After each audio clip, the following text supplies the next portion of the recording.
राधे राधे मेरे प्यारे भाइयों बहनों माताओं व बंधुओं, संस्कार की बातें चैनल में आपका स्वागत है। बंधुओं, आज रविवार के दिन मैं आपके लिए लेकर आई हूँ भगवान सूर्यदेव की कथा। बंधुओं, रविवार के दिन भगवान सूर्यदेव की कथा सुनने मात्र से मनुष्य को सुख, समृद्धि, चारों दिशाओं से मान सम्मान की प्राप्ति होती है। बंधुओं, पूर्ण विश्वास, सच्ची निष्ठा के साथ ही भगवान सूर्यदेव की कथा को सुने। बंधुओं, भगवान श्री कृष्ण स्वयं सूर्य भगवान की पूजा किया करते थे। सो बंधुओं, आप सबको, हम सबको भगवान सूर्य की रोजाना पूजा करनी चाहिए। भगवान सूर्य को अर्घ देना चाहिए। बंधुओं, यदि आपने हमारे चैनल को अब तक सब्सक्राइब नहीं किया तो जरूर करें और बेल आइकन दबाना ना भूलें, ताकि आपको हमारी आने वाली सभी वीडियोस की जानकारी सबसे पहले हो सके। बंधुओं, वीडियो को पूरी सुनने के बाद कमेंट बॉक्स में जय सूर्य भगवान की जरूर लिखें। बोलो सूर्य भगवान की जय हो। प्राचीन काल में गालव नाम वाले एक ब्राह्मण थे, जो सदा ही वेदों के स्वाध्याय में तत्पर तथा उत्तम स्वभाव और सदाचार से युक्त थे। उनकी अवस्था ढल गई तो भी उनके कोई पुत्र न हुआ। इस बात का उनके मन में बहुत दुख था। तब उन्होंने घर का सारा काम काज छोड़कर इसी क्षेत्र में एकाग्रता पूर्वक निवास करते हुए भक्ति भाव के साथ सूर्य देव की आराधना की। जितेंद्रिय होकर निराहार रहते हुए उन्होंने पंचरात्रोक्त विधि से सूर्य देव को अधर्य प्रदान किया और इसी नियम से प्रतिदिन उनकी आराधना करते रहे। 15वां वर्ष आने पर भगवान सूर्य गालव को दर्शन देते हुए बोले, विप्रवर, तुम्हारा कल्याण हो, तुम कोई वर मांगो। गालव बोले, सूर्यश्रेष्ठ, मेरे कोई पुत्र नहीं है, अतः मुझे मेरे वंश की वृद्धि कराने वाला पुत्र दीजिए। भगवान सूर्य ने कहा, विप्रवर, तुम्हें वंश की वृद्धि करने वाला पुत्र प्राप्त होगा और वह तेजस्वी, यशस्वी, शास्त्रज्ञ, वेदों का पारंगत पंडित होगा। तुमने शाम आदित्य के समीप जहाँ मुझे अधर्य देकर पूजन किया है, वहाँ दूसरा कोई भी जो पुरुष रविवार और सप्तमी के योग में श्रद्धा पूर्वक मेरे इस विग्रह की पूजा करेगा, उसे वंशवर्धक पुत्र की प्राप्ति होगी। ऐसा कहकर भगवान सूर्य मौन एवं अंतर्ध्यान हो गए और गालव जी भी प्रसन्न चित्त हो अपने घर को चले गए। थोड़े ही दिनों में उनके यहाँ भगवान सूर्य के कथन अनुसार एक सर्व शुभ लक्षण संपन्न पुत्र उत्पन्न हुआ। भगवान सूर्य ने वट वृक्ष का आश्रय लेकर दर्शन एवं वरदान दिया, इसलिए गालव ने अपने पुत्र का नाम वटेश्वर रखा।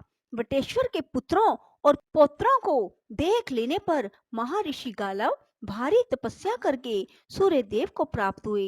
वटेश्वर ने भी अपने पिता के द्वारा स्थापित भगवान सूर्य नारायण के लिए एक परम मनोहर मंदिर बनवाया।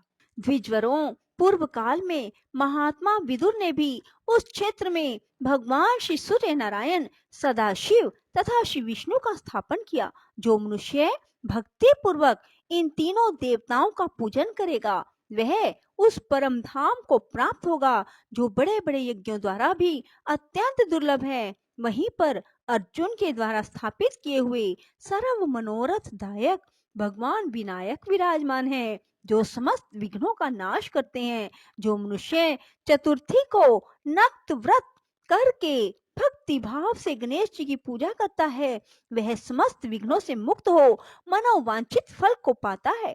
वहीं पर उत्तम प्रभाव से युक्त भगवान नर और नारायण भी है। जो उन दोनों का भक्ति पूर्वक द्वादशी तिथि को दर्शन और पूजन करता है, वह जरा मरण से रहित परम पद को प्राप्त होता है। एक समय कुंती नंदन अर्जुन तीर्थ यात्रा प्रारंभ करके हाटकेश्वर क्षेत्र में आए। वहां तीर्थ समुदाय से भरे हुए उस पावन क्षेत्र का दर्शन करके उन्होंने मनोहर मंदिर में भगवान सूर्य को स्थापित किया और उन्हीं के आगे नर और नारायण की भी स्थापना की। फिर उत्तम श्रद्धा से युक्त हो वहां गोवर्धन को स्थापित किया और वहीं देवादिदेव नरसिंह देव की स्थापना की। इस प्रकार 5 देवताओं की स्थापना करके उन्होंने चमत्कारपुर के सब ब्राह्मणों को बुलवाया और उन्हें बहुत धन दिया। फिर भक्ति पूर्वक प्रणाम करके कहा, मैंने सब रोगों का नाश करने वाले भगवान सूर्य को यहाँ स्थापित किया है और इनकी सेवा आप लोगों को सौंपी है, अतः आपको सदैव इनका चिंतन करना चाहिए। ब्राह्मण बोले, पांडुनंदन, आप यह सब छोड़कर अपने घर को पधारिए। हम सब लोग आपके श्रेय को बढ़ाने वाले पूजन कर्म करते रहेंगे। तब अर्जुन ने प्रसन्नचित हो उन्हें पुनः बहुत धन दिया और उनसे पूछकर विदा ले प्रणाम पूर्वक अपने नगर को प्रस्थान किया। सूत जी कहते हैं, ब्राह्मणों, इस प्रकार मैंने तुमसे नर आदित्य के प्रादुर्भाव की कथा सुनाई। यह सुनने वालों के पापों का नाश करने वाली है। पूर्व काल में वृक नाम से प्रसिद्ध एक चंद्रवंशी राजा हुए। वे बड़े ही ब्राह्मण भगत, शरणागत वत्सल और सर्वलोक हितकारी थे। उनकी पत्नी भी बड़ी पतिव्रता और समस्त सद्गुणों से सुशोभित थी। उन दोनों को चौथे पन में एक कन्या हुई। राजा ने विद्वान जोशियों को बुलाकर पूछा, मेरी यह कन्या कैसी होगी? जोशी ब्राह्मण बोले, राजन, सूर्य के चित्रा नक्षत्र पर रहते समय सोमवार के चतुर्दशी के योग में जो जन्म ग्रहण करती है वह विष कन्या होती है। ऐसी कन्या का जो पानी ग्रहण करता है वह पुरुष 6 महीने के भीतर अवश्य मृत्यु को प्राप्त होता है। वह जिस घर में जन्म लेती है वह कुबेर का ही महल क्यों ना हो, उसे 6 महीने के भीतर धन से रहित कर देती है। अतः आपकी यह पुत्री वास्तव में विष कन्या है। यह पितृकुल और ससुर कुल दोनों का नाश कर देगी। इस कारण आप इसे त्याग कर सुखी हो जाइए। यदि हमारे कहे हुए हितकर वचन पर आपको श्रद्धा हो तो आप ऐसा ही कीजिए।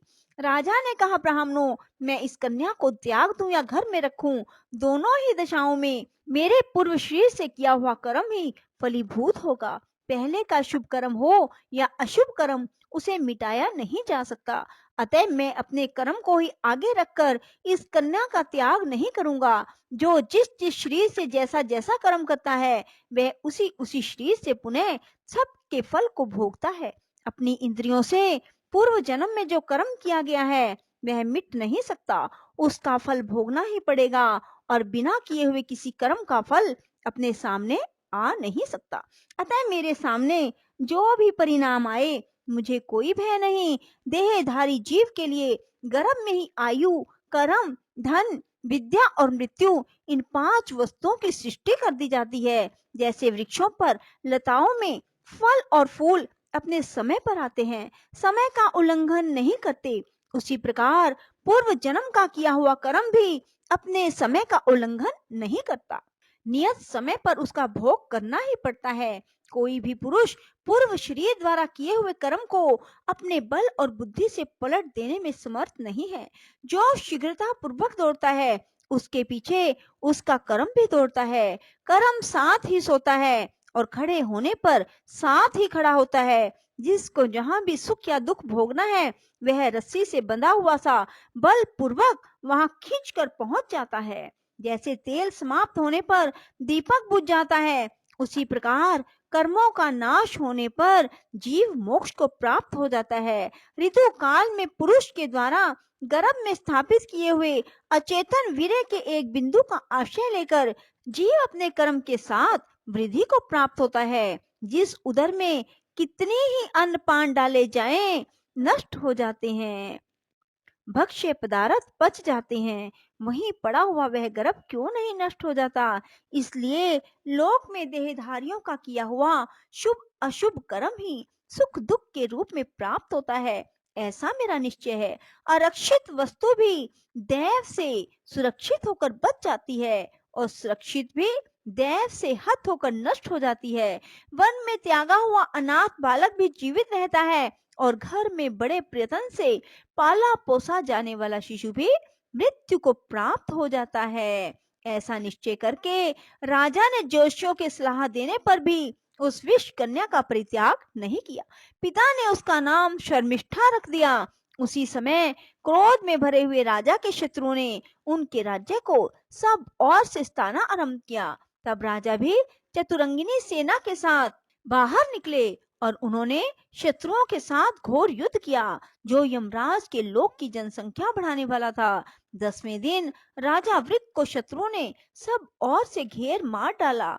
इनके मारे जाने पर शेष सैनिक भय से पीड़ित हो अपने नगर को भाग गए। इसी समय समस्त पूर्ववासियों ने शोक प्रायण हो उस दुष्ट विष-कन्या को लक्ष्य करके कठोर वचनों में कहा, इसी पापिन के दोष से राजा की मृत्यु हुई है, अतः इसे शीघ्र ही बांध लिया जाए। जब तक इस नगर का क्षय ना हो जाए तब तक ही इसे यहाँ से बाहर निकाल दिया जाए। राधे राधे, जय श्री कृष्णा। बंधुओं, यदि आपको हमारी वीडियो पसंद आए तो इसे लाइक करें और शेयर भी जरूर करें। धन्यवाद।